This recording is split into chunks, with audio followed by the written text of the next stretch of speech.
حضور پاک مبارک فرمائی ایاکم والحسد، اے مسلمانانو دا حسد نزانو ساتے، وَإِنَّ الْحَسَدَ يَأْكُلُ الْحَسَنَاتِ، حسد دا سے نیکے خوری کما تأکل النار الحطب، لکا اور چی خشاک سنگ خوری. خشاک دی پا اور کی واچاو لک سات پس سے گوری نو خشاک با ختم شوی ایربت جوڑا شوی.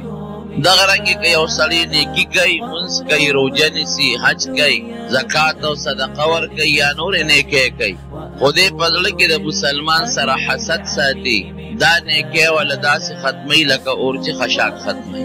حسد ستوئی، حسد دیتا ہوئی چه اللہ یو انسان لی یو نعمت ورکڑی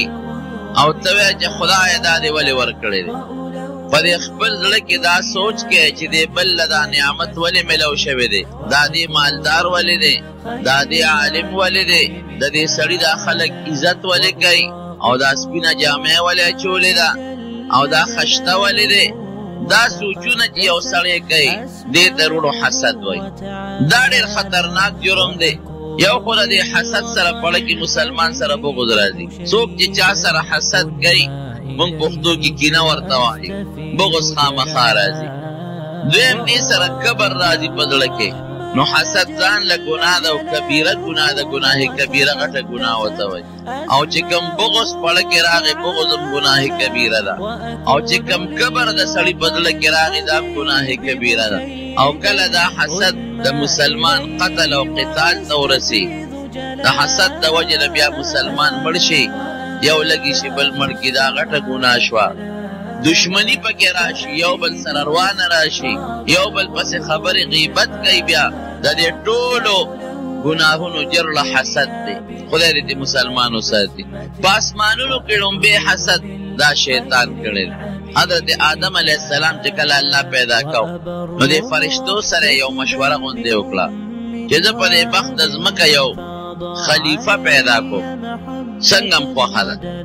نو فرشتو مخکې په دې مخ د ځمکه پیریان لیدي، پیریان الله مخکې پیدا کړي. پیریانو یو بل سره قتل و قتال کول، یو بل به وجل او په دې ځمکه کې فساد کاو. نو فرشتو دغه ته وکتل چې دا خلیفہ په ځمکه کې پیدا کې اب هم لکه د پیریانو غوندې وي، دی به هم په ځمکه کې فساد کوي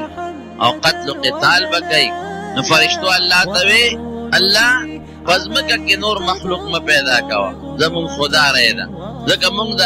پیریانو حالت په ځمکه کې لیدلی دی. دی به هم یو بل سره قتل و قتال او جګړې کوي او فساد به کوي، الله ته به خفه بیا. د فرشتو د الله په خفګان الله بیا به ته خفه. او که عبادت لی پیدا کې نحن نسبح بکم بحمدک ونقدس لک، خدای مونږ ته عبادت کوو که نه بل چاته ساجد. الله وی انی اعلم ما لا تعلمون، ما له چې کومه پویه شته نو هغه پویه ستاسو نشته. یو خلیفه پیدا کوم. شیطان دا خبرې واورېد، هم پې پېښ شو، ځکه دې بره په فرشتو کې اوسېده. دومره عبادت دی شیطان کړیو چې د هغه خپل عبادت په ذریعه اسمان ته رسېدلی او د فرشتو په ډله کې باندې اوسېده. رب العالمین د آدم علیه السلام د جوړولو دپاره د ځمکې نه خاوره خټه راغونډه کړه، او هغه خاوره په جنت کې یو ځای کې د هغې نه د آدم علیه السلام یو تابوت جوړ کړ، لا روح یې پکې نو اچولی. نو فرشتې به هم پې ګرځېدې چې د ده نه به خلیفه د الله جوړېږي، او شیطان به هم پې ګرځېده چې د ده نه به خلیفه جوړېږي. شیطان چې راغی دې له تینګړی ورکړه دې خېټې له، چې ورې کړه ټنګ ټنګ یې کول. ډېره وی شی نقصاني دی ښه، ځکه کم شی چې ټنګ ټنګ کوي ډډې دا خراب شي، کمه اونه چې ټنګ ټنګ کوي دننه ډډه یې هغه خراب وي، او کم لرګی چې ټنګ ټنګ نه کوي دننه ډډه نه هغه ډېر قیمتي وي.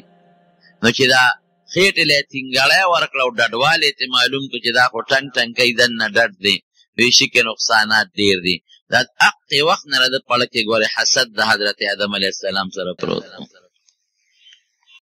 عبادت بره زه کوم په اسمانونو کې، او خلیفه الله بل جوړی. پیریان شته زما بچی او زما اولاد، پکار دی چې ما ته حکم وکړي چې دا خلیفهګان شي، نو بل به خلیفه پیدا کوي. بغض حسد واغشت. کله چې حضرت آدم علیه السلام کې الله روح واچو، او انسان ته جوړ کو. نو الله حکم وکړ دې ټولو ته، دیم پکې موجود و خو فرشتې زیاتې وې او دې پکې کم و. اسجدوا لآدم، ځکه نه دې آدم ته سجده وکړې. فسجدوا الا ابلیس، ټولو فرشتو سجده وکړه. سره د دې چې فرشتو دا مشوره ورکړې وه چې مې پیدا کوه. شیطان نه مشوره نه وغوښته. شیطان ته نو ویل چې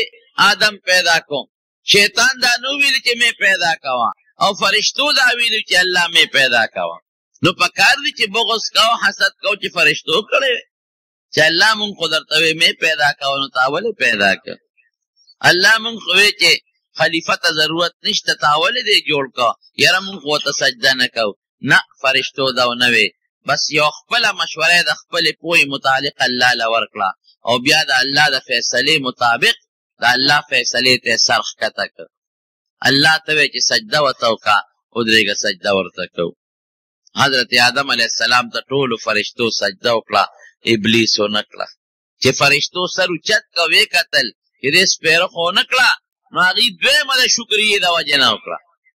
شکر دی الله چې موږ داسې سپېره نه یو لکه دا سپېره چې الله دې تپوس کوي ما منعک ان تسجد لما خلقت بیدی، ما په خپل قدرت او په خپلو لاسونو یو انسان پیدا که یو خلیفه، تا ولې ورته سجده ونه کړه؟ څه چل دی؟ زما اډر درته ما پیدا کړی دی، دا خو زما حکم منلو. وی خلقتنی من نار وخلقته من طین، زما شان زه دومره راکوټې نه یم چې د ترې سجدې کو، زه خو ډېر اوچت شی یم. د اور نه پیدا یم، رڼا کوي رڼا، لمبه کوي اور اوچت بره خیجي، خټې نه دی پیدا دی، تک توره خټه ستا بدبویه، خلک پې پلیتي ګندګي او خپېږ دي. نو ما له څه مناسب دی چې د ده ته سجده وکړم؟ فرشتو دا ونه وي چې موږ د نور نه پیدا یو. د اور څه شی دی؟ نور رڼا ده، رڼا. اور څه شی؟ ګوره حسد یې وکړه د آدم علیه السلام سره چې تا د خلافت دا لوی منصب دله ولې ورکې؟ ما له ولې نه راکې؟ زه له ده نه مخکې پیدا یم، دې زما نه وروسته پیدا شو. ما عبادت کړی دی، دې بلا کوي. زه د اوره پیدا یم، دې د خټې نه پیدا دی، او زما بلا بچي دي په مخ د ځمکه. نو ما له ولې خلافت نه راکې چې دله ورکې؟ د هغې حسد د وجې څونه ګناهونه پیدا شو. یو یې کبر وکړه، حسد سره کبر لازمي. دویم د الله سره یې مقابله وکړه، د الله حکم یې ونه منه. او دریم الله سره په مقابله کې پرېوت. الله ورته وي ښه دی ونه کړ، وي ښه مې کړي دي. ګورو به ګوره الله ته یې بړې ووالې، ګورو به دی به ته خلیفه کې او د بچي به په دنیا کې پیدا کېږي یا هر ځای کې چې پیدا کېږي. زه پوه شه او د دې بچو سره پوه شه. دله به د هر طرف نه په ده حمله کوم، د مخې نه به یې پې کوم، د شا نه به یې پې کوم، د ښي طرف نه هم، د ګس طرف نه هم، د بره طرف نه هم. او چې الله ستا کوم د ده نه امیدونه دي یو به نه پوره کېږي. پوره خدای سره مقابله شو. حسد دونه خطرناکه ګناه ده. نو په اسمان کې لومبې حسد دا چا وکړه؟ دا شیطان وکړه، ابلیس. په ځمکه کې بیا لومبې حسد چا وکړه؟ د آدم علیه السلام زوی قابیل. دا به قاعده وه چې د آدم علیه السلام بیبي و حضرت حوا علیه السلام، د هغې نه به دوه بچي برخ پیدا کېدل، یو بالغ و یو به جنی و. یو غلطه خبره مشهوره ده، وایي سار به هم بچي کېدل او مازدیګر به هم کېدل. دا دروغ دی، دا غلطه خبره ده. لکه څنګه چې عام د انسان په نهه میاشتې کې یا څه کم زیات اولاد کېږي، دقسې بچي به پیدا کېدل، خو الله به زر زر لویول. نو کم الک سره چې به کومه جنۍ پیدا شوه، هغې سره به د هغه نکاح منه وه. او بل کال نه چې به کوم الک او جنۍ پیدا شو، د هغې به هم یو بل سره نکاح منه وه. د یو کال الک له به یې د بل کال د هغه بل برغونې خور په نکاح کړه، او د هغه بل برغونې خور به د دې مخکني برغونې رور سره په نکاح کړه. اتفاق دا چې قابیل سره کومه خور پیدا شوه، خشته وه، ښکلې وه. او حابیل سره چې کومه خور پیدا شوه، خشته نه وه، ښکلې نه وه. حضرت آدم علیه السلام د الله د فیصلې مطابق او د شریعت د قانون مطابق دواړه زامن کېنول. قابیل ته یې وی د حابیل برغونې خور به تا ته په نکاح کړم، او حابیل ته یې چې د قابیل برغونې خور به تا ته په نکاح کړم. قابیل له اوچت شوی، دا ولې؟ دا چېرته کېږي؟ زما خور ما سره چې پیدا ده ښکلې ده، هغه ماله مناسب ده، ځکه زما برغونې پیدا ده. او حابیل پیشه او خپله خور یې پیشه، زه خپله خور دله نه ورکوم. دی په ما ولې اوچتی؟ مشر زیم مخکنی قابل پیدا مشر زیم خور زما ښکلې ده او دا ته دله ورکې دا نه منم ګوره حسد یې وکړه د حابیل سره یې حسد وکړه چې دې به څنګه زما خور په نکاح اخلي نو څومره ګناهونو کې مبتلا شو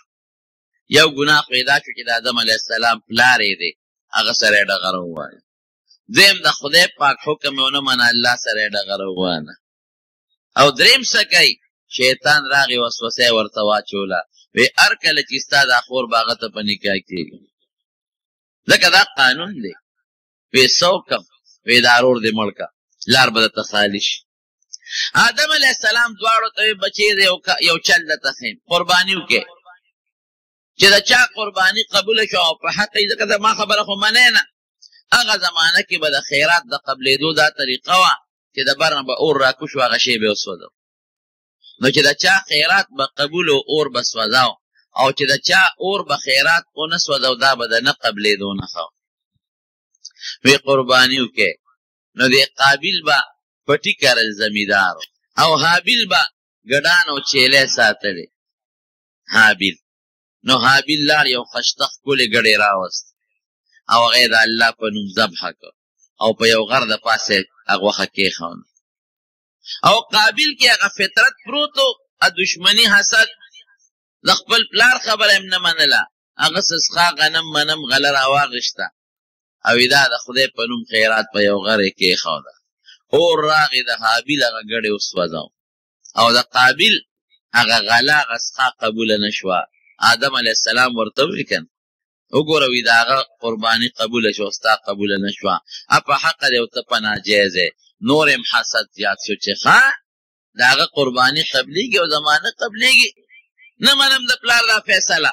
حضرت آدم علیه السلام حج لاله او قابل را لګي شو شیطان ورته وسوسه واچوله وی دا رور دې مړ که لار به درته کولو شي او که دا رور دې جمدي وي نو ګورې ستا دا خور هغه له خامخا ورکوي بس اوچت شي او کاڼ یې راواغېسته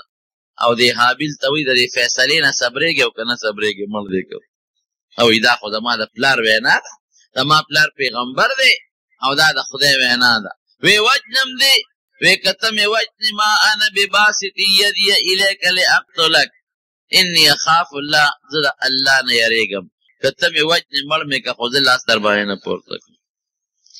قابل لګې شو حابل یې مړ حضرت آدم علیه السلام راغلی دی حج له بیت الله نه چې واپس ځي علماو لیکلي دي نو بعضې څیزونه بدل دي په بعضې اونو کې میوه نشته په بعضو اونو کې غنې او ازغي پیدا شوي دي بعضې څیزونه ورته بعضو کې میوه شته خو چې راشوقي ترخه ده الله داسې شوي دي دا خو دا ځینې میوه ترخه شوې ده او ځینې میوه خوږه ده بعضې بوټو کې میوه نشته بعضو کې ازغي او غنې پیدا دي حضرت جبرائیل علیه السلام وله راغی وی د انقلاب په دې مخ د ځمکه ولې راغلی دی وی دا ستا یو زوی قابل لګي شوی دی هغه بل یې وجلی الله پې دومره خفه شوی د زرګونو لکونو کروړونو اربونو بوټو نه یې میوه ختمه کړه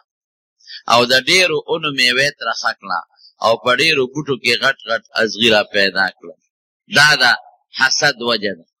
حسد د وجې نه بغض پیدا شو او بیا د بغض چې کله پیدا شو د پلار خبره یې ونه منله د الله خبره یې ونه منله او بیا د حسد د وجې نه یې رور مړ کړ او دنیا کې څومره لوی انقلاب راغی رور چې یې مړ کړ اوس شیطان خو سړي ته د شیطانۍ چل ښي د روغې چل خو ته نه ښي اوس به د رور سره څه کړو په اوږه به یې ګرځو کله به یې یو خوړو کله به یې بل خوړو دې سره څه وکړم دا ړومبې قتل و چې په مخ د ځمکه موجود شو نبی کریم صلی الله علیه وسلم فرمایي چې ړومبې د قتل د مسلمان بنیاد قابل کې خود نو تر قیامته پورې چې څومره خلق قتلونه کوي د قاتل چې څومره ګناه کېږي د دې ټولو برابر ګناه به د قابل هم کېږي حسد دونه خطرناک شی بیا یو کارغه راغی بل کارغه یې مړ کړ الله ورته چل نو بیا چې دا کم کارغه لګي شو بل یې مړ کړ نو هغه په ځمکه کې لتې ووالې ځان له کنده او کنسته نو په مخو کې هغه مړ کارغه راوسته نو په هغې خاوره کې یې واچو او خاورې پې د پاسه واچولې وی اوهو دومره مې چغې والې او دومره مې رور مړ کړ او طاقت مې دومره نشته چې د کارغه نه مې هم عقل کمزوری دی هغه له د خښولو چل ورته و ما له د خښولو چل نه راته نو کنده یې کې کنستل او حابل یې پکې واچو دا د حسد وجه ده. نبی کریم صلی الله علیه وسلم سره دا کافر پس دشمنی کول. نه منوره کې غټ کافر او عبد الله ابن ابی غیر دشمن د حسد د وجه نه منافق او منافق په خلی به باقاعده کلمه وی اشهد ان لا اله الا الله واشهد ان محمدا عبده ورسوله بالکل په خلی به کلمه موږ به هم کو جمعات کې د نبی علیہ السلام سره او داغه په حکم به جهاد لم ته جهاد څومره ګران کار دی لیکن د حضور پاک سره حسد او حسد داغه حسد د وجه منافق. یو ځل حضور پاک دی او صحابي تپوس کو په مدینه شریفه کې دا لومړی زمانه و چې په لاره ځي نو ګډ وډ خلک ناست دي پکې مسلمانان هم ناست دي او پکې مشرکان هم ناست دي یهودیان هم پکې ناست دي او دا عبدالله ابن ابی د منافقانو سردار دیم پکې ناست دی. خو دې وخت کې لا دا نفاق نو اختیار کړی لا دغه وخت کې کافر و. پیغمبر علیه السلام چې په لاره ته نو په یو څاروي باندې سورو د هغه څاروي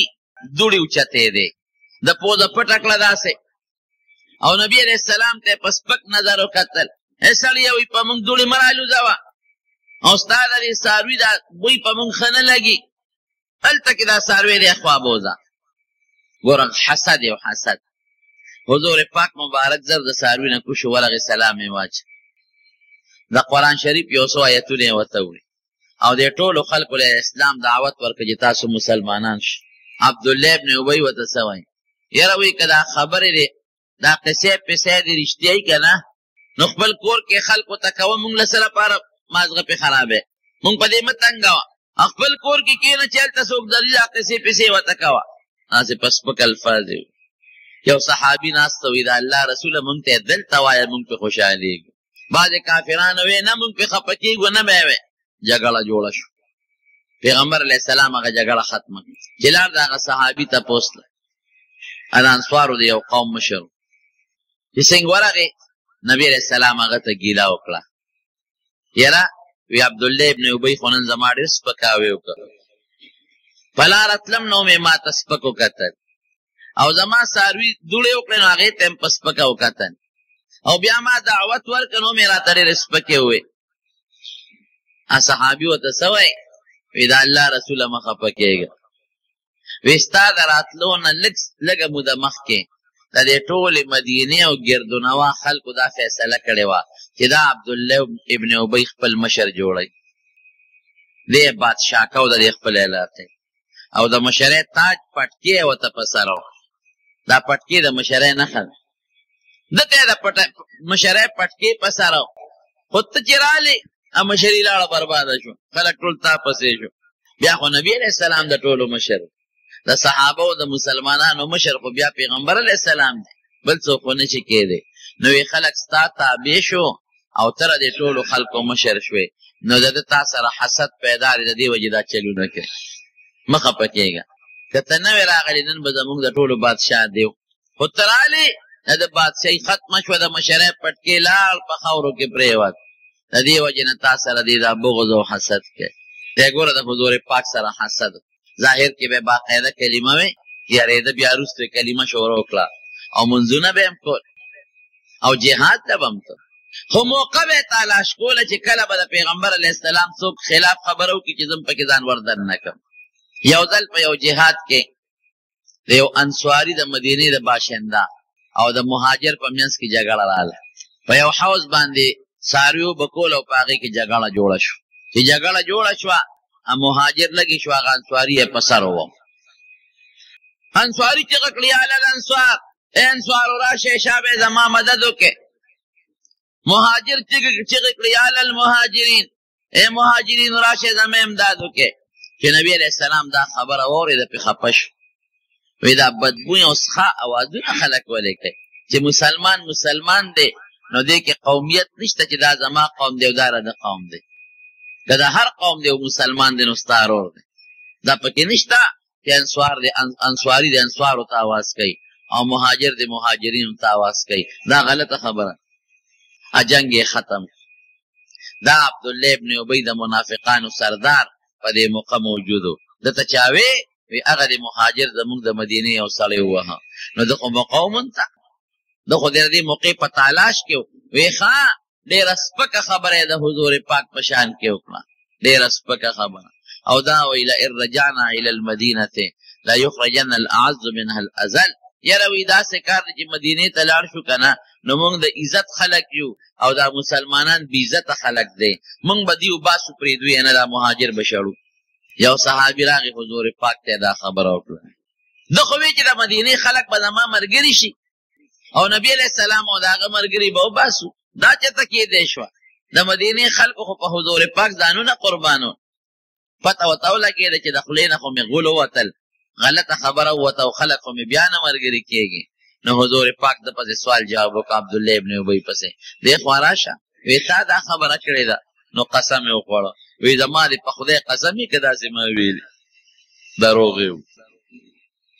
حضور پاک د هغه صحابي نه خفه شو، وی ګوره په دروغ غري په سړي الزام ولګاو، قسمونه خوري چې دا ما نه دي ویلي او تا وی ویلی دی. صحابي غریب خفه شو چې خدای دا خو زه پیغمبر علیه السلام ته دروغجن شم. خدای پاک په قرآن شریف کې آیت نازل کړ چې دې صحابي درته څه ویلي دي، ټکي ویلي دي او دې منافق بدبخته په دروغه قسم وخوړه دا خبرې کړې. نبی علیه السلام چې کله مدینې شریفې ته لاړ د ده زوی سوچه مسلمان و د عبدالله ابن ابی او د زوی نوم یې عبدالله و. راغی پیغمبر علیه السلام ته کېناست،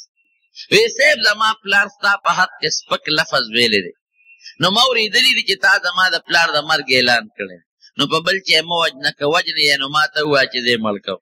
اوس به زما د پلار سر ستا په خپو کې پروت دی. حضور پاک وی نه دا دروغ دی، نه په تا وجنم او نه په بل چا وجنم. سره د دې دا زوی ورپسې لاړ، دې په لاره را روانو او د څاروي نه یې راکوز کړ او د دې ګریوان نه یې کلک ونیو. دې ورته وایي د عبدالله ابن ابی هلکه عبدالله ته زما زوی نه وی یم کنه. ګوره هغه خوږ زوی او د دې پلار او د زوی ډېره مینه وه یو بل سره، هسې هم د پلار او د بچي مینه. او زما خوږ زوی نه زما تا سره څونه مینه او ستا را سره څونه مینه. وی بابا بلکل ډېر مې خوښ وی او زه دې هم ډېر خوښ یم، خو زما دې په خدای قسم وي چې د رسول الله مبارک د خپې دوړې ته هم زما په نیز نه رسئ. ستا غوندې سوونه پلاران به د هغه نه قربان کړم. تا د حضور پاک په حق کې د ذلیل لفظ استعمال کړی دی چې هغه ذلیله دی او زه عزتمند یم او د مدینې نه به یې وباسم. توره یې ورپسې اوچته کړه، وی دا سر د نه قلم کوم، تا د پیغمبر په شان کې ګستاخي ولې کړې ده؟ وی شا به اوس به داسې وی چې زه ذلیل یم او نبي علیه السلام عزتمند دی، هله دې پرېږدم. وی ښه زه ذلیل یم او حضور پاک عزتمند دی. وی بیا ووایه، وی زه ذلیل یم او حضور پاک عزتمند دی. وی بیا ووایه، وی زه ذلیل او حضور پاک عزتمند دی. وی زه اوس مې پرېښود. حسد د هغه نه نه وته، زوی یې څونه سوچه مسلمان، لیکن د هغه سپېره نه حسد نه ځي. کوم وخت چې مري نو بیا هم سوچه مسلماني نه قبلوي او یقین یې څونه دی. زوی ته وایي چې زه کله مړ شم نو پیغمبر علیه السلام به راولي چې جنازه په ما وکړي. ورته پته وه چې دی خو په ما جنازه نه کوي او د پیغمبر علیه السلام نه به کمیس اخلي ماله به راوړې نو د ما کفن کې به د هغې کمیس شاملی. مطلب یې دا و چې د هغې کمیس به د برکت وي نو ما ته به الله عذاب نه راکوي. ګوره دونه ورته پته. بغض حسد خطرناک شی دی. ولې شیطان ته دا پته نه ده چې زه د خدای خلاف کوم اور ته به ځم؟ شیطان ته دا پته نه و چې آدم علیه السلام ته سجده ونه کړم ذلیل به شم؟ شیطان ته دا معلومات نو چې د خدای مقابله کوم، د خدای دشمنی کوم، دنیا کې خو به وکړم خو مال آخرت کې به الله سزا راکوي. لیکن د حسد یې پړه کې پروت دی. حسد خطرناکه ګناه درونو، الله دې مې وساتي. زوی یې راغی نبي علیه السلام ته، وی دا الله رسوله زما پلار وصیت کړی دی، پلار مې مړ شو وصیت یې کړی دی. یو یې دا وصیت کړی دی چې جنازه به پرې ته کوې او دویم یې دا وصیت کړی دی چې ته به خپل کمیس راکوې چې زه پلار ته لمبولو نه پس ور واچوم. حضور پاک زر خپل کمیس وله ورکړ، وی دا ورته واچه. حضرت عمر راغی، وی صاحب هغه منافق لري خپل کمیس ورکړ، دا د منافقانو مشر. وی عمر دا مې وله بدل خلاص کړ. د بدر په قیدیانو کې زما تره حضرت عباس نیولی شوی او د هغه کمیس نو دی عبدالله وله کمیس ورکړی، عبدالله ابن ابی. دی د هغه په قد برابر و، دواړه لږ لوړو، نو ما وله هغه تره بدل خلاصوم. او زوی ته وله وی چې کله جنازه تیاره شي نو ما ته ووایه زه به درځم جنازه به پرې کوم. چې جنازه تیاره شو نو زوی ورپسې راغی، وی صاحب د پلار جنازه مې تیاره ده. حضور پاک لاړ، صحابه هم ورسره چې څنګه جنازې ته ور مخکې کېده حضرت عمر ور منډه کړې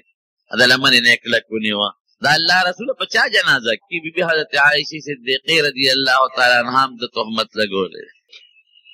ابو جہل تا گناہ نہ لکڑے دشمنوں دا پیغمبر علیہ السلام مخ پا مخ ورسر جنگی دلے دے لیکن کورنوں کی ولگوتے ندی والے عتبے دشمنوں شیبے دشمنوں ولیدی دشمنوں امیہ دشمنوں غٹ غٹ دشمنان دا مکے پیغمبر علیہ السلام سره مخ په مخ جنگی دلی دی لیکن د نبی علیہ السلام په جامع داغ نه دی لګولې او د سپیره خوا غم نه دی برېښ قرآن شریف بیا د عائشې بی بی صفی وکړله قرآن کې آیت نازل شو اولئک مبرؤون مما یقولون لهم مغفرة دا خلق دا بیبیان بری دی دا دوی چې دی دروغ وی دروغ الطیبات للطیبین پیغمبر پاک دی بیبیان بهم پاک دی دا پاک شخصیت په نکاح کې پلیت خزه نشی راتلی دا پاکی دی بی بیانے قرآن صفحی ورکلا حضرت عمر ورطوئی ویدہ اللہ رسول دا ظالم دی پدر جنازہ کے فلان کی وقت کے تا پس دا ویلی دی فلان کی وقت کے دا ویلی دی فلان کی وقت کے دا ویلی دی اور تا پاندے دا الزامون لگولی دی نبی علیہ السلام ہوتی اخرانی یا عمر رستش مامرانی سا بیاوتا عمر وی خدای قرآن کی ندی ویلے ان تستغفر لهم او لا تستغفر لهم لن يغفر الله لهم ان تستغفر لهم 70 مرة لن يغفر الله لهم فتدیل او یا ظلم دا خدای په دربار کې بخنه غواړي بیم نه بخم او یا کرتم بخنه غواړي نه بخم نو تسنګ جنازه کې حضور پاک عجیبه شخصیت وګور کچا به بغض حسد کو دی بو سره نه کو حضور پاک ورته سوی وی عمر کما ته پته ولګی دا چې دا او یو ظلم په زیات الله بخیزه بوله دا او یو نه زیات بخنه غواړي د زمانی دشمن او په کورانو چارو الزام لګول او جامه داغدار کول او اماته الله او یا کرته ویل چې او یا کرته بخنه غواړي نه بخم کدا او یو نه زیات بخلی کیږي دا او یا نه زیات ولا غواړم رستو شو عمر رستو شو فجلا شو عمر حضرت نبی علیہ السلام میں جنازہ وکړه او بیا دون احسان وسره وکړه چې د جنازې نه پس قبر ته په خپل کوسته او خپل لال مبارک په د پاسه اوتو تله او لحد کې خود چې د قبر نه رو جبريل علیہ السلام دا آیتونه راوړل لا تصلي على احد منهم مات ابدا ولا تقم على قبره ګورې پام کو نن دې وکړل او عمر چې سویل وټی کې ویلې دي د نن نفس چې د دې منافق په قبرم اون درېږي او جنازه هم پیونه کې او منافق په جنازه نه دومره خطرناک دشمن ګور ورته پته وا او حضور پاک ته قرآن شریف کې الله وای لا تصلي على احد منهم مات ابدا پدې خلق په جنازه نه کې ولا تقم على قبره په قبر به دعا تم نو درېږي دومره خطرناک مجرم دا د سره وجنه حسد دا وجنه نور سنو دے حسد و بغض حسد خطرناک گناہ ذکر حضور پاک فرمائی ایاکم والحسد دا ابو داود حدیث تے دا حسد نزانو ساتے فإن الحسد یأکل الحسنات کما تأکل النار الحطب وی حسد دا سے نیکی خوری لکا اور چی خشاک خوری یو پس خیدل دی دا جائز دی پس خیدل ستاوی غیبتا و تپارا بے کی ہوئی حسد خودی تاوی چی خدای دل دی دا علم ولی ورکڑی دا مال دی ولی ورکڑی دا حسن خشتوالی دی ولی ورکڑی دا خدای سر جنگ کول دی او یو پس خیدل دی غیبتا و تاوی پارا بے کی پس خیدل دی تاوی چی خدای دل دی علم ورکا زو سر حسد نکوم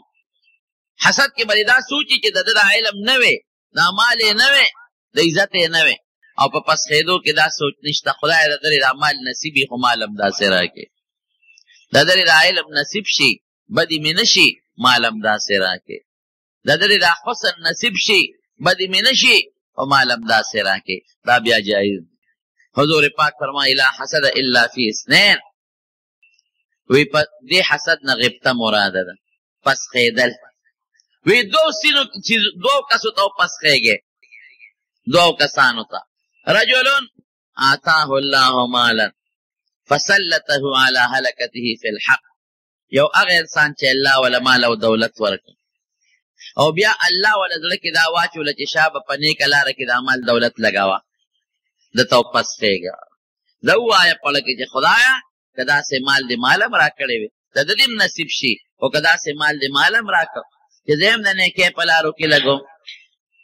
دا جیز ورجل آتاه الله الحكمة فهو يقضي بها ويعلمها هغه انسان چې هغه له الله علم ورکړ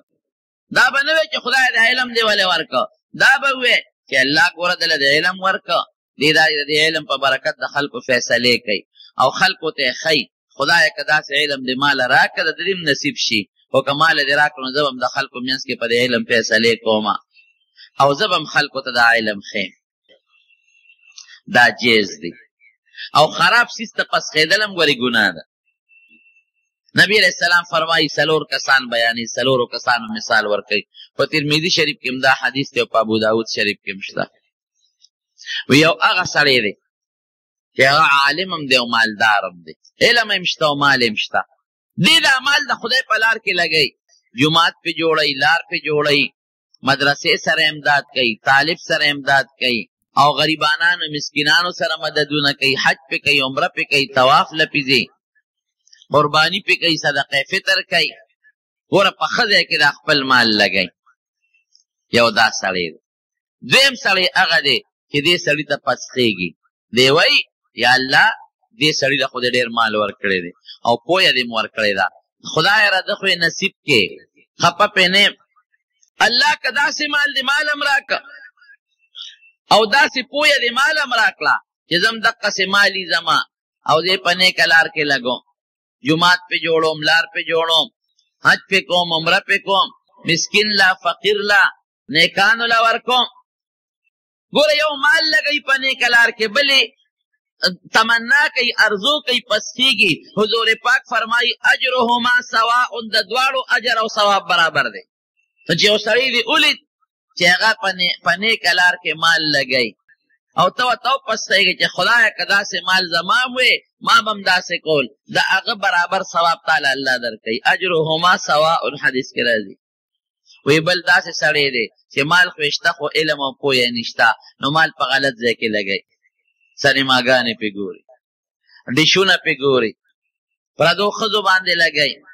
په جوارو کې لګوي په مردارو کې لګوي ګوره څونه ګناه ګټي بل سړی دی څلورم او یاره که داسې مال زما وې ما به هم سنیما چکر لګو ما به هم په کلبونو ته چکر لګو ما به هم دغسې شراب څکل ما به هم دغسې په ودونو کې اسرافونه کول ما به هم داسې د ګناه کارونه پې کول حضور پاک فرمایي اجرهما سواء وزرهما سواء د هغه مخکې سړي چې هغه د ګناه په لار کې مال لګوي او دا بل چې دقه تمنا او سوچ کې د دواړو ګناه برابر ده نو پسخېدل غبطه جایز دی خو په نیکه کې ګوره خراب شي ته به نه پسخېږي نو حسد خطرناکه ګناه دروم ابو جهل کې څه چلو دی حاسد و ډېر لوی حسد یو د حضور پاک سره نبی علیہ السلام مبارک به د شپې د قرآن شریف تلاوت کو د کورونو دیوالونه خو به داسې نو لکه زموږ په شان غټ غټ او نه د پردې دا رواج و هغه زمانه کې د پردې د احکامات هم نو نازل نو چې حضور پاک به تلاوت کو نو بار به خلک اورېده نو تاسو خپله سوچ وکئ چې د قرآن شریف تلاوتي او بیا د نبی علیہ السلام د مبارکې خولې نه چې هغې کې خوند به زونو د خلکو مخکې به دا مشران کافران نه راتلل او پټ به راتلل چې موږ د ده نه څه واورو چې دا دې څه وایي که د خلکو مخکې اورو بیا به راباندې خلک بدګمانه شي چې په خپله یې اورئ موږ ته منې کوئ درې کافرانو په مکه کې دغه زمانه کې غټ غټ کافران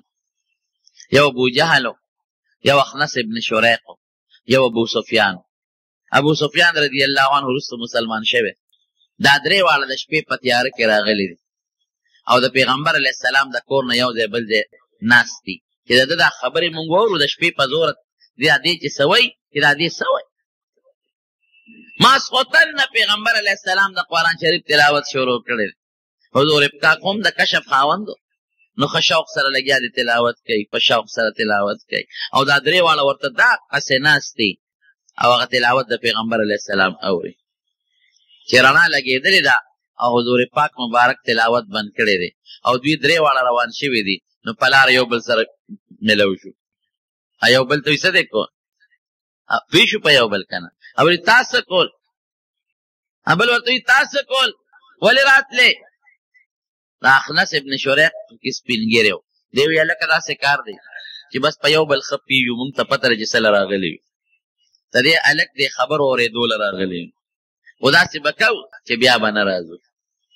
که د مکې دې خلکو مونږ ولیدو چې دوی خو مونږ منې کوي او په خپله ټوله شپه راځي او د قرآن اوري دا ټول به ګوري مسلمانان شي نن به زمونږ دا فیصله یو بل سره کلکه خبره وي چې بیا بدله نه راځي. وایي ښه چې ماسخوتن شو د هر یو پړه کې دا سوچ دی چې نورو دوغو قسم کړی نه راځي راشه زه به لاړ شم. ابله مو ځکه پړه کې هغه خارخ لګېدلی دی د حضور پاک د مبارک خولې د قرآن شریف د لوستلو د خارخ پړه کې پروت بیا هر یو راغلی دی ځای نه بدل کړي دي یو ګوټ کې ولاړ دی بل ګوټ کې بل ګوټ کې. نبی علیه السلام مبارک بیا د شپې د قرآن شریف تلاوت کو دی ورته غوږ ایښودی دی چې سهار پې روان شوي دي بیا یو بل سره ملو شو. یا لکه تاسو چې قسم کړو چې نه به راځو وی تا چې کړو چې نه به راځو بل ته وایي تا چې قسم کړی یاره بس غلطي مو کړه ښه خو بیا به نه راځو. که د مکې دا خلک مونږ نه خبر شو چې مونږ ته منې کوي او په خپله ټوله شپه ورته ولاړي ګوره دا ټول به مسلمانان شي. یقین وساتئ په درېیمه شپه بیا را روان شو او هر یو له کې وایي چې دا نور دوه نه راځي قسم یې کړی راشه زه به لاړ شم نور خو څوک هسې نه راځي. خو دا خاره خوله کې لګېدلی دا څونه خشته اواز دی دا څومره خوږې او ښکلې خبرې دي چې لږ یې واور بیا شپه ورته تېره کړې سهار بیا یو بل سره ملو شوي بیا یو بل سره قسمونه کړي چې نن نه پس به نه راځو.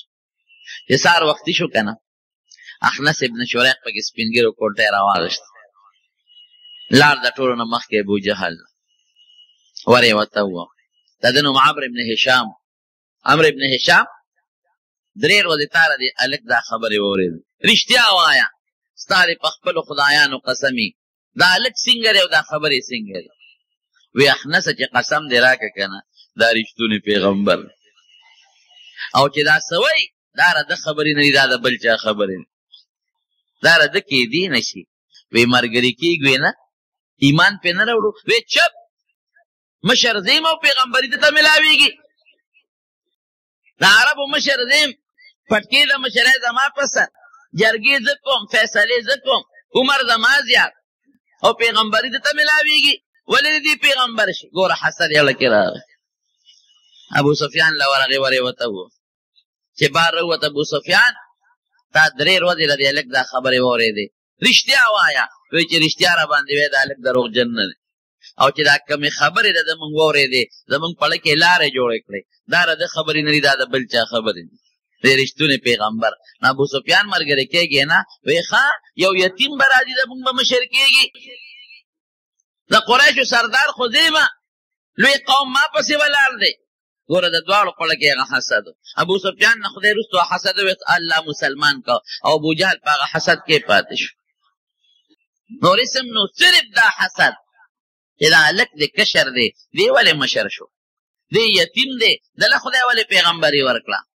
د ده خو مور هم په ماشوموالي کې مړه ده مال دولت هم نشته دی به څنګه زمونږ مشر یو پیغمبر به یو زمونږ بادشاه وی. دقه حسد کوم ځای ته ابوجهل ورسو.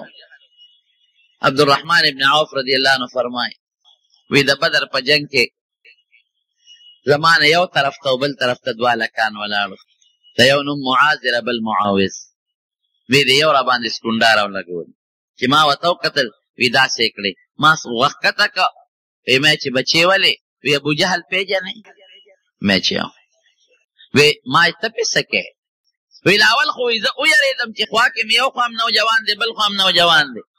جنگ کې سړی په مرګري ډاډي که دا رانه تښتېدل څه به کېږي وی ما ته ابوجهل پېژنې مې ورواره ته پې څه کې یاره وی زمونږ د پیغمبر لوی دشمن دی او که ما نن ولیده نو یا به زه مخکې مرم یا به دې مخکې مري خوا کې مې رور ولاړ دی ګورې هغه ته غږونه کړي وی دې کې هغه رور یې سکونډا راولګونه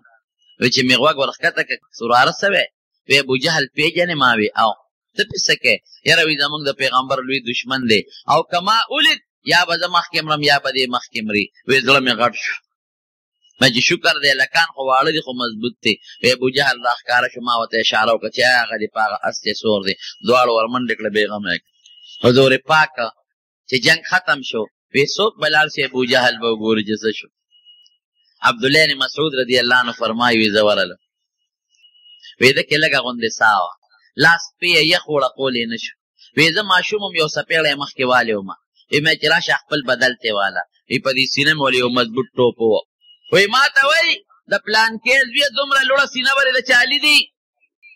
وی مې چې سینه خو دې لوړه ده خو سر ده نه پرې کوم وی څه پې کې وی مې چې پیغمبر علیه السلام لیوړم وی راته وی چې زما سر پرې کې لږ اوږده دې پرې که دې سینې سره چې زما سر په نورو سرونو کې پروت د سردار سر به ښکاري. مې چې دا ارمان دله راجو اوږد پرې کوم خو یو تپوس ته نه کوم چې کوم اوس خو هسې مرې ملګري درنه وتښتېدل او چاړه مې ورپسې راوویسته چې دا دله په دې مره ږدم. اوس دې د نبي علیه السلام متعلق څه خیال دی؟ زه وایه وی راته وایي چې زما د په لات او په عزه او په منات قسم یې په خپلو خدایانو چې د کوم وخت نه د پیغمبرۍ دعوه کړې وه او په هغه ورځ مې څومره بدي شو نن مې هغسې بدي شي. دومره حسد، دومره بغض، دومره کبر. پې چاړه مې پې کېښود او سر مې ترې پرېکړ او نبي علیه السلام مبارک له مې راوړو خپو کې مې ورته وغورځو هذا رأس عدو الله ابي جهل،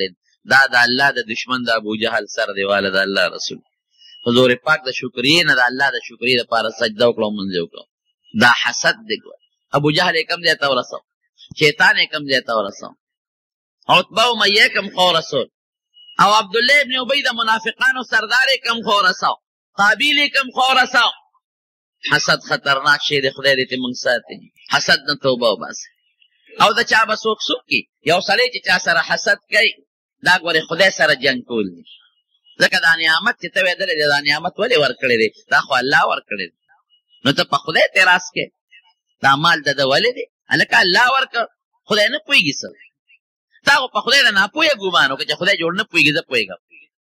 دا حسن دی ولې ورکړ او دا علم دی ولې ورکړ او د عزت دی ولې ورکړ؟ دا هر څه الله ورکړي دي. نو د ده دا خیال چې د الله غلط کار کړی دی او یا دا خیال چې الله نه پوهېږي. نو دا خو ته په خدای سره دشمني کې خدای سره ډغروې ظالمه. او یاد وساتئ اوبه کې د چا څه چې څوک چا سره حسد کوي نو لږ ورې خپل خوري. زه اکثر طالبانو ته دا ویم د حسدي سړي دپاره دا سزا ډېره ده چې لږ خپل خوري، بل چا ته ضرر نشي رسول. ځان له دېړو خوړه نیکبخته ادې په دې تلاوت وکړه، ذکر وکړه، داسې کې چې د حسدي غیبت به یې کې دا د یوه ګناه وګټله، چې د حسدي ورسره دروغ به پې وی دا د دویمه ګناه وګټله، چې د حسدي بغض به ورسره کې دا د درېیمه ګناه وګټله، چې د حسدي ډز به پې کې دا د څلورمه ګناه وګټله، چې د حسدي روانه به ورسره کې دا د بله ګناه وګټله. څومره ګناهونه شو چې چا کې حسدي کبرجني کبر به کې دا د بله ګناه. او دا ټولې ګناهې کبیرې دي، غټې غټ ګناهونه دي. قارون د موسی علیه السلام د تره زوی و، د تره سکه د تره زوی، هغه هم حسد و موسی علیه السلام سره. دا موسی دی ګوره د فرعون په کور کې لوی شوی دی، د فرعون غلام دی او د هغه کور کې لوی شوی دی او بیا بارې ټول وخت تېر کا او هغه ته پیغمبري میلاو شوه او ټول بني اسرائیل یې ملګري دي او زما ډېر لوی مال دی، دولت دی او زه خشتم یم او ما ته پیغمبري میلاو نه شوه. دا ولې؟ په دې حسد کې پروت و. قرآن شریف کې الله وایي قارون له خدای دونه مال ورکړی و چې د مال د خزانو کنجانې به یو لویې ډلې ګرځولې، یو کس دوه کسو دریو کسو د هغه کنجانې نشوې ګرځولی. او یو ځل وي د اختر ورځ وه په یو لوی شان او پروټوکول کې راووته، خشته جامې یې چولې وې او کاډیګان یې چولي او بنګړي یې چولي، پخوا به د سړو هم بنګړي یې چول لکه دا ګړی چې زموږ خلک اچوي، او خشته جامې او پیزار او څوک نوکران ترې مخکې ځغله او څوک ترې وروسته ځغله او ټینشن او منډې تړلې. چې کوم خلک وو دنیادار هغې وې اوهو ارمان که داسې عزت او مال زموږ وي لکه د قارون چې دی. او چې کوم نیکان بندګان هغې پام کوئ ګورې دا د دنیا لږ مال دی. او د قارون سپېره ژوند هم برباد دی، د موسی علیه السلام سره حسد لري، برداشت یې نه شو کولی د موسی علیه السلام. نو یو ښځه یې ولمسوله، وایي چې کله موسی علیه السلام تقریر ته پاسي نو ته به پاسې الزام به پې ولګوې چې د ما نه د ګناه مطالبه کړې، دومره لکونه روپۍ به دله درکړم. پیسو ته خو څوک نشي ټینګېد چې موسی علیه السلام څنګه تقریر ته پاسېد. د دنیا مجمع د بني اسرائیلو ناسته ده، قارون هم پکې ناست دی چې د نن به زما رترز وي موسی علیه السلام ذلیله شي. رونو عزت چې خدای چاله ورکړي قسم په خدای کې د څوک اخیستی شي، او چې خدای څوک ذلیله کړي څوک هم ولې عزت نشي ورکول. اجینې پاسېده بیا کېناسته، خوله یې نه شو کولی، بیا پاسېده بیا کېناسته، بیا پاسېده بیا کېناسته. حضرت موسی علیه السلام پوه شو. قارون ورته وایي جینۍ څه وی ولې پاسېدې؟ مطلب دا چې چا به خبره کوه ابه کېناسته، بیا به پاسېده. قارون ورته څه وی پاسې او کېنې. موسی علیه السلام پوه شو جینۍ ولې پاسېدې؟ وی صاحب ما نه غلطي وشوه، زه یو مقصد له چا راله پیسې میسې ویلي دي چې دا خبره به کې خو د خدای نه یریږم نه ویم. وی چا درته ویلي دي؟ وی دغې قارون. څه راته ویلي دي؟ وی په موسی علیه السلام باندې الزام ولګوم، خو الله نه یریږم، د خدای پیغمبرې مخ نه دې نورانیت او رڼاګانې خیږي، زما توبه ده ما معاف کا، نه ویم دا خبرې نه کوم. موسی علیه السلام خو هم جلالي سړی وی ښه قارونه دومره بغض ما سره لرې، دومره حسد لرې، زه او ستا پیسې دې تا بچ کي، ځمکې ته ویې راکاږه. ځمکه ورته وشلېده او قارون پکې ننوت،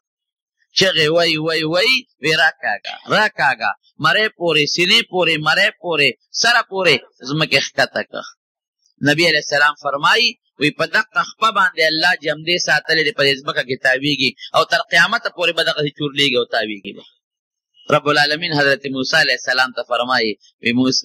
وی څونه چغې درته ووالې چې موسی زما توبه را معاف مې که، هیره ترزویه معاف مې که زما توبه ده. وی اړو معاف کو دې نه؟ وی الله په مې الزام ولګو او دې رسوا کولم، ما ځکه معاف نه کو. وی که ما له یو چغه م راکړې وه ما بخه، پته الزام خو په مې الزام، پیغمبر خو د خدای وي، یو چغه یې والې وه ما معاف کو. اوس پیره تا ته چغې والې ما ته چغې نه والې. حسد دونه خطه قارون یې کم دی ته ورسم، مال پاتې شو په دنیا کې، خزانې هم پاتې شوې، دولت هم پاتې شو، لاړ د ځمکې په تل کې اوس هم تاویږي راتاویږي. نو خدای هم د حسده ساته، بلکل به حسد نه کوې، توبه به وباسه. زړه کې به هم دا وایې دا شیطان سړي ته اچوي دا څیزونه، خامخا شیطان د انسان دشمن دی، دا سړي ته خامخا دا وسوسې اچوي. نو حسد به نه کوې، پسخېدل کولی شئ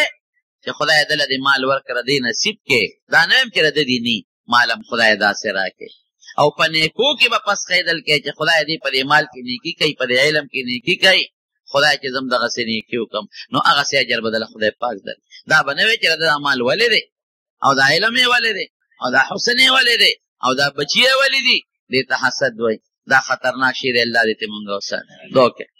الله مونږ د حسد او د بغض نه وساتي. اله العالمین که مو په زړه کې بغض او حسد د مسلمان سره راغلي، خدای توبه وباسو، راته معافي وکړي. خدای مونږ د کبر نه وساتي، خدای مونږ د دنیا او د آخرت د عذابونو او مصیبتونو په امن کې وساتي. بعضې دوستان دي بیماران دي، چا مونږ ته ویلي دي چې